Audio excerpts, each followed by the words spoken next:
পাঁচটা শর্ত সাপেক্ষে আমাদের তওবা কবুল করবে কে? তওবা কবুল হওয়ার কিছু শর্ত আছে পাঁচটা। কয়টা? চিৎকার মেরে বলতে হবে, তওবা কবুল হওয়ার শর্ত কয়টা? এক নম্বরে হচ্ছে আল ইকরার, অ্যাকনলেজমেন্ট।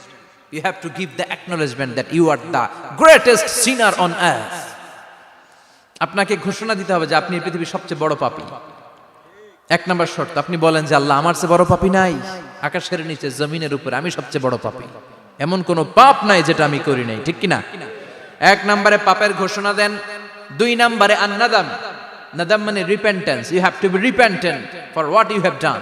আপনাকে অনুতপ্ত হতে হবে, চোখের পানি ছাড়তে হবে। আল্লাহ, আমি লজ্জিত, আল্লাহ আমি নাদান, আমি পিশাচ, আমারে মাফ করে দাও। তার মানে স্বীকার গেলেন কি অন্যায় করেছেন।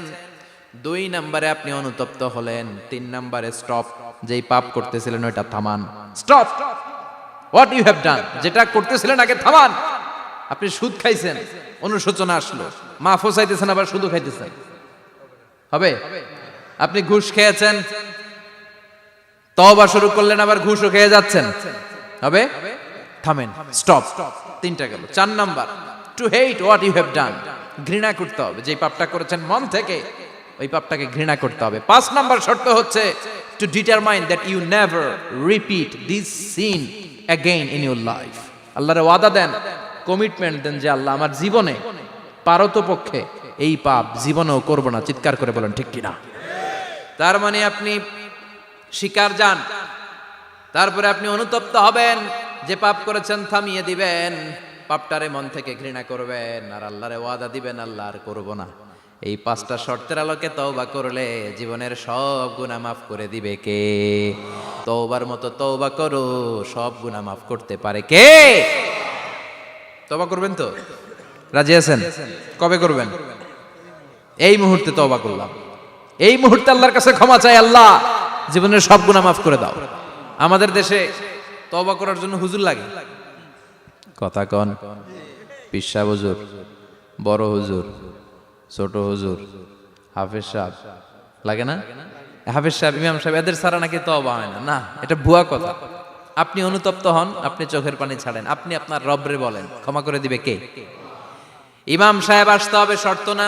পীর সাহেব হুজুর এসে হুজুরের হাতে হাত রেখে তওবা পড়তে হবে, শর্ত না। আপনার রবরে ডেকে চোখের পানি ছেড়ে ক্ষমা চান, ক্ষমা করবে কে? আর প্রতিদিন শতবার পড়তে থাকবেন আস্তাগফিরুল্লাহ। আওয়াজ করে সবাই পড়েন আস্তাগফিরুল্লাহ, আর জোরে পড়েন আস্তাগফিরুল্লাহ। বিশ্বনবী বলেন, মান লাজিমাল ইস্তিগফার জাআলাল্লাহু লাহু মিন কুল্লি দিকিন মাখরাজা। সব সময় ইস্তিগফারের সাথে যে লেগে থাকবে, রব্বুল আলামিন তারে পাঁচটা জিনিস দিবে। কয়টা? কথা কন, আরো জোরে সবাই বলেন কয়টা? নাম্বার 1, জাআলাল্লাহু লাহু মিন কুল্লি দিকিন মাখরাজা। বিপদে পড়লে বিপদ থেকে উদ্ধার করবে কে? আমাদের তো কোনো বিপদ নাই, না আছে? কত বিপদ, হ্যাঁ? রাস্তাঘাটে দুর্ঘটনা হতে পারে, যে কোনো সময় ভূমিকম্পে পড়তে পারি, বজ্রপাত পড়তে পারে না, ঠেড়া পয়রা মানুষ নাই, আছে না নাই? এই বিপদ আপদ থেকে আপনারা রক্ষা করবে কে? যদি আপনি ইস্তিগফারের সাথে আঠার মতো লেগে থাকেন। কিসের সাথে? কথা বলেন।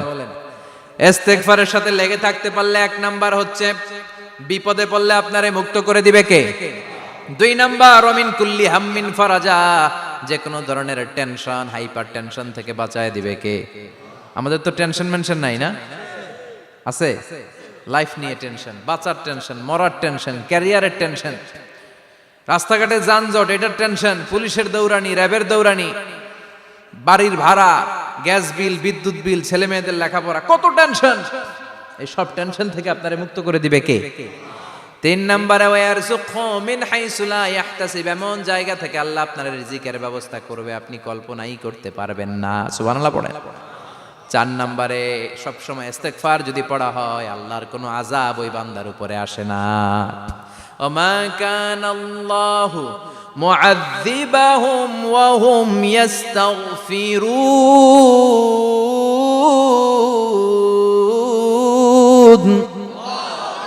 যতক্ষণ আমার বান্দা আমার কাছে ইস্তিগফার পড়তে থাকে, আমার কোনো আযাব বান্দারে পাবে না। যতক্ষণ ইস্তিগফার পড়বেন, আল্লাহর কোনো আযাব আপনার উপর আসবে না। চারটা গেল। পাঁচ নাম্বার, বারবার ইস্তিগফার পড়লে রফিক ভাই, আল্লাহ আপনার মুস্তাজাবুদ দাওয়া বানিয়ে দিবে। দোয়া করা মাত্র কবুল করে নিবে কে?